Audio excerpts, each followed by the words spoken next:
Tagore school बावड़ी की online class में आप सभी का फिर से स्वागत है। सभी स्टूडेंट्स को गुड मॉर्निंग। आज जो हमारी ऑनलाइन क्लास है उसमें हम अम्लों के उदाहरणों के बारे में अध्ययन करेंगे। पीछे जो क्लास है उसमें हमने अम्ल है उसके बारे में थोड़े से जो गुणधर्म है वो अध्ययन कर लिया था।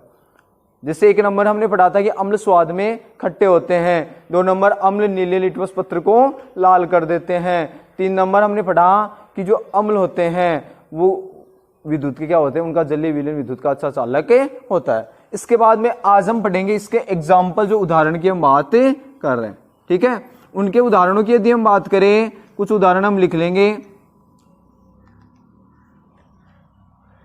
जैसे हम बात करते हैं HNO3 यानी नाइट्रिक अम्ल, नाइट्रिक अम्ल,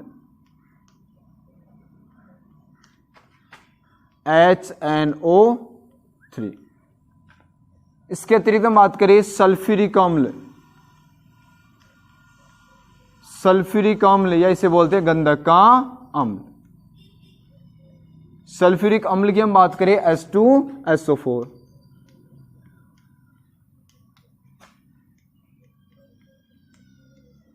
हाइड्रोक्लोरिक अम्ल,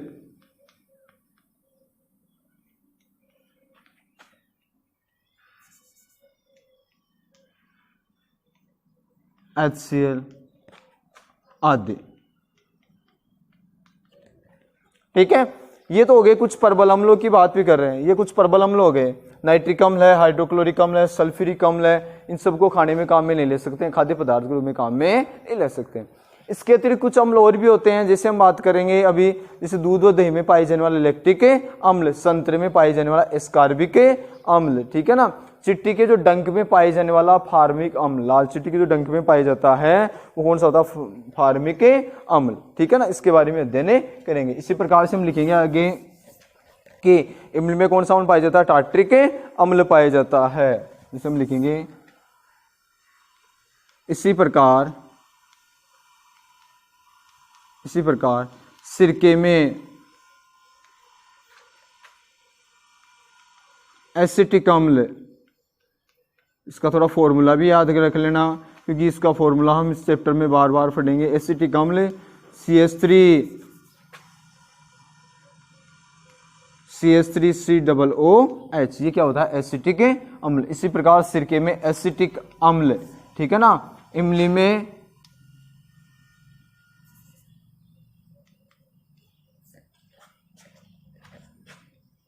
में टार्टरिक अम्ल,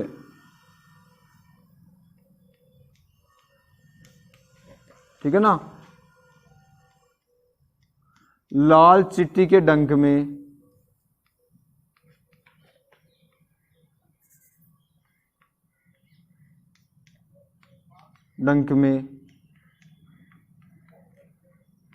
फार्मिक अम्ल, ये इंपॉर्टेंट है फार्मिक अम्ल वाला, कि लाल चिट्टी के डंक में कौन सा अम्ल पाया जाता है, फार्मिक अम्ल पाया जाता है, ठीक है ना। लाल चिट्टी के डंक में फार्मिक अम्ल, ये थोड़ा परीक्षा दृष्टि से क्या है, इंपॉर्टेंट भी है, ठीक है। सिरके में एसिटिक अम्ल, इमली में टार्ट्रिक अम्ल, लाल चिट्टी के डंक में फार्मिक अम्ल। संतरे में एस्कार्बिक अम्ल, संतरे में एस्कार्बिक अम्ल,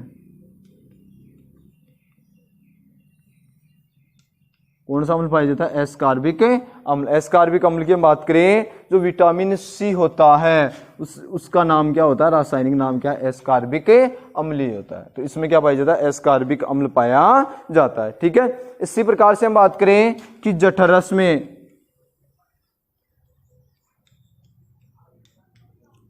कौन सा अम्ल पाया जाता है, हाइड्रोक्लोरिक अम्ल, हाइड्रोक्लोरिक अम्ल भी पाया जाता है। कुछ अन्य अम्लों के बारे में भी हो गया कि कौन सा जो अम्ल होता है वो किस में पाया जाता है। इसमें से 1 नंबर का क्वेश्चन आ सकता है कि सिरके में कौन सा अम्ल पाया जाता है, एसिटिक अम्ल। इमली में कौन सा पाया जाता है, टार्ट्रिक अम्ल। लाल चींटी की डंक में कौन सा पाया जाता है, फार्मिक अम्ल। संतरे में कौन सा पाया जाता है, एस्कार्बिक अम्ल। और जठरस में कौन सा पाया जाता है, हाइड्रोक्लोरिक अम्ल। अब देखो थोड़ा सा हम बात करें हाइड्रोक्लोरिक अम्ल। जो हाइड्रोक्लोरिक जो अम्ल हमारे जठरस में पाया जाता है, उसके कारण हमारे भोजन में, या फिर कहने का मतलब जो भी आमाशय में पाए जाने वाले जो बैक्टीरिया हो, मान लो कोई भी हानिकारक हो, जो भी जीवाणु हो या सूक्ष्म जीव हो, उन्हें नष्ट करने का कार्य किसके द्वारा किया जाता है, हाइड्रोक्लोरिक अम्ल के द्वारा किया जाता है। ठीक है ना। अब देखो जैसे हम बात करें, ये क्या कर देता है, माध्यम को अति अम्लता कर देता, अम्लीय माध्यम कर देता है, जिसके कारण जो सूक्ष्म जीव होते हैं वो सही प्रकार से वृद्धि नहीं कर पाते हैं। तो हाइड्रोक्लोरिक अम्ल का हमारे शरीर में क्या होता है, इंपॉर्टेंस होता है। लेकिन कभी कभी यदि अपच की स्थिति हो जाती है, उस स्थिति में HCl का स्त्रावण ज्यादा हो जाता है, और HCl का स्त्रावण ज्यादा हो जाने पर अति अम्लता या एसिडिटी हो जाती है, अति अम्लता या एसिडिटी हो जाती है। इसके उपचार के लिए जैसे हम इनो काम में ले रहे हैं, या फिर दुर्बल सार काम में ले सकते हैं। आपको लिखना नहीं है, केवल समझना है। दुर्बल सार होता है मिल्क ऑफ मैग्नीशियम या मैग्नीशियम हाइड्रोक्साइड MgOH का होल ट्वाइस, इसका उपयोग किया जाता है। ये क्या होता है, दुर्बल सार। ये दुर्बल सार होता है। हमारे शरीर में पहले से अति अम्लता होती है, तो अम्ल क्षार आपस में क्या कर लेते हैं, क्रिया कर लेते हैं, यानी अम्ल प्लस सार। यदि ये दोनों आपस में क्रिया कर ले तो माध्यम को कैसा कर देते हैं, उदासीन कर देते हैं। और उसके कारण यदि अपच के कारण हमारे उदर में जो जलन हो रही है या दर्द हो रहा है, वो क्या हो जाता है, कम में हो जाता है। तो उदासीन माध्यम बन जाता है अम्ल क्षार आपस में क्रिया करने के दौरान। तो HCl का स्त्रावण ज्यादा हो जाता है, तो उस स्थिति में अति अम्लता या एसिडिटी हो जाती है। उसके उपचार के लिए दुर्बल सार मिल्क ऑफ मैग्नीशियम या मैग्नीशियम हाइड्रोक्साइड को काम में लिया जाता है। तो ये तो किसके बारे में हो गया, हाइड्रोक्लोरिक अम्ल के बारे में हो गया। ऐसे यदि हम बात करें, यदि चींटी हमारे शरीर में डंक मार देती है, तो उस स्थिति में दर्द और जलन होने लग जाता है। तो उस स्थान पर हम क्या लगाते हैं, थोड़ा चूना लगा लेते हैं, जिससे क्या हो जाता है, वहां थोड़ा उदासीन माध्यम हो जाता है, और जिसके कारण दर्द और जलन थोड़ा क्या हो जाता है, कम में हो जाता है, क्योंकि ये क्या होता है, अम्ल होता है। इमली में पाए जाने वाला टार्ट्रिक अम्ल है, उसका उपयोग किसमें किया जाता है, जैसे हम बात करें सॉस मान लो, ठीक है ना, उन्हें परिरक्षित करने में, जहाँ खट्टापन होता है वहाँ पर बैक्टीरिया क्या करते हैं, कम ग्रोथ करते हैं, या सूक्ष्म जीव कम ग्रोथ करते हैं, और उससे जो खाद्य पदार्थ होते हैं वो समदूषित नहीं होते हैं। इसी प्रकार से हम बात करें, सिरके में पाए जाने वाला जो एसिटिक अम्ल होता है CH3COOH, वो क्या करता है, अचार और मुरब्बे होते हैं उन्हें परिरक्षित करने का कार्य करता है। और हम बात करते हैं संतरे में पाए जाने वाला एस्कार्बिक अम्ल, तो एस्कार्बिक अम्ल जो विटामिन C, ठीक है ना, विटामिन C, उसका रासायनिक नाम क्या है, एस्कार्बिक अम्ल है। तो उसकी यदि हम बात करें एस्कार्बिक अम्ल की, तो यह क्या करता है, हमारे शरीर में इम्यूनिटी पावर भी बढ़ाता है। एस्कार्बिक जो अम्ल होता है विटामिन C, हमारे शरीर में इम्यूनिटी पावर बढ़ाने का कार्य भी करता है। तो ये कुछ हो गए क्या, उसके बारे में जो अम्ल है या वो किससे प्राप्त हो रहे हैं, उसके बारे में आपको बेसिक नॉलेज भी बता दिया है। ठीक है, ये तो हो गया हमारे अम्लों के बारे में। अम्ल कौन कौन से होते हैं, नाइट्रिक अम्ल, सल्फ्यूरिक अम्ल, हाइड्रोक्लोरिक अम्ल। ये तो क्या हो गए, प्रबल हो गए, एकदम प्रबल। इसको एसिटिक अम्ल, इसको खाने काम में ले सकते हैं, दुर्बल अम्ल है। टार्ट्रिक अम्ल है, ये भी दुर्बल अम्ल है, इसको खाने में काम ले सकते हैं। एस्कार्बिक अम्ल, ये संतरे से प्राप्त हो रहा है, तो कहने का मतलब ये समझने की आवश्यकता ही नहीं है, ऐसे समझ रहे हो, ये भी क्या होता है, खाने काम में आ सकता है, दुर्बल अम्ल है। ठीक है ना, तो ये तो क्या हो गया, दुर्बल अम्ल हो गया। जठरस के बारे में यदि कोई दिमाग लगा रहा है, हाइड्रोक्लोरिक अम्ल, तो ये प्रबल अम्ल होता है। सबसे ज्यादा जो अम्लीय होता है वो जठरस, मतलब जठरस में पाए जाने वाला HCl ही होता है। अब इसके बाद में बात करेंगे क्षार, बेस। ठीक है, क्षार की यदि हम बात करते हैं, जस्ट इससे सारे क्या हो जाएंगे, उल्टे हो जाएंगे। क्षार की यदि हम बात करें, उनके गुणधर्म, तो हम पढ़ेंगे क्षार। ठीक है, इसमें सबसे पहले क्या पढ़ेंगे, गुणधर्म। गुणधर्म के बारे में पहले समझ लोगे। एक नंबर हम बात करें कि उसमें पढ़ रहे थे वो स्वाद में कैसे थे, खट्टे, तो ये स्वाद में कैसे होते हैं, कड़वे होते हैं। उसमें जो लाल लिटमस पत्र को वो कैसा कर रहे थे, मतलब नीले लिटमस पत्र को कैसा कर रहे थे, लाल, तो ये क्या करते हैं, लाल लिटमस पत्र को कैसा कर देते हैं, नीला कर देते हैं।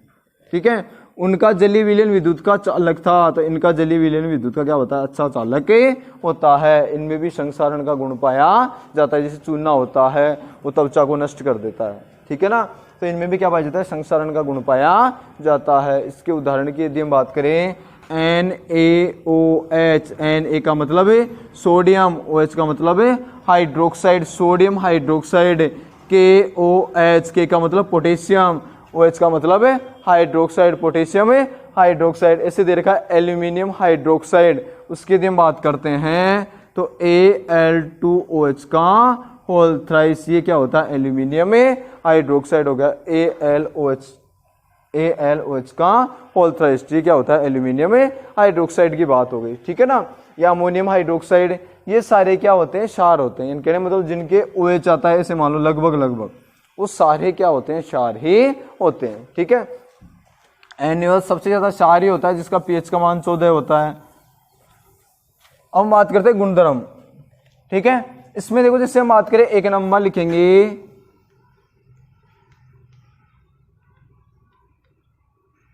ये स्वाद में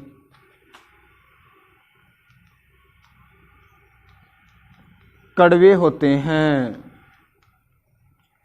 2 नंबर, ये लाल लिटमस पत्र को नीला कर देते हैं। 3 नंबर, इनका जलीय विलयन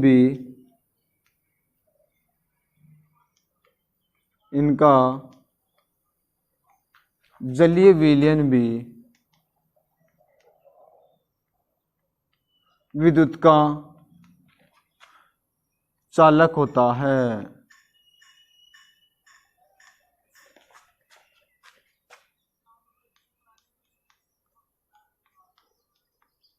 विद्युत का क्या होता है, चालक होता है, यानी इनका जो जलीय विलयन होता है उससे क्या हो जाती है, विद्युत धारा प्रवाहित हो जाती है, ठीक है ना। अब देखो, जैसे इसके एग्जाम्पल की हम बात करते हैं, उदाहरण के लिए हम एग्जाम्पल इसके देखें। एक तो क्या लिखेंगे, sodium hydroxide, sodium hydroxide,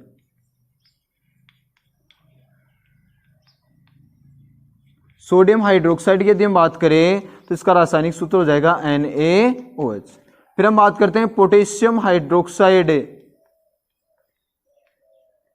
potassium hydroxide, इसकी बात हो जाएगी KOH, ठीक है ना। कैल्शियम हाइड्रोक्साइड, जिसे हम बोलते हैं बुझा हुआ चूना, कैल्शियम हाइड्रोक्साइड,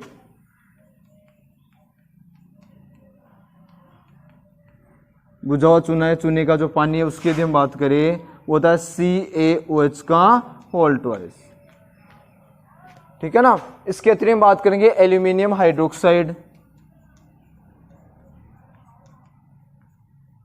एल्यूमिनियम हाइड्रोक्साइड, ठीक है, आदि। ये किसके उदाहरण हो गए, क्षार के उदाहरण हो गए, ठीक है ना। सोडियम हाइड्रोक्साइड है NaOH है, पोटेशियम हाइड्रोक्साइड है KOH है, ठीक है ना। इसके अतिरिक्त हम बात करें कैल्शियम हाइड्रोक्साइड CaOH का होल ट्वाइस और एल्यूमिनियम हाइड्रोक्साइड, ये सब किसके उदाहरण हो गए, क्षार के उदाहरण हो गए। ये क्या हो गए, इसके मुख्य लक्षण, ठीक है। बाकी पढ़ेंगे हम अगली क्लास में, ठीक है।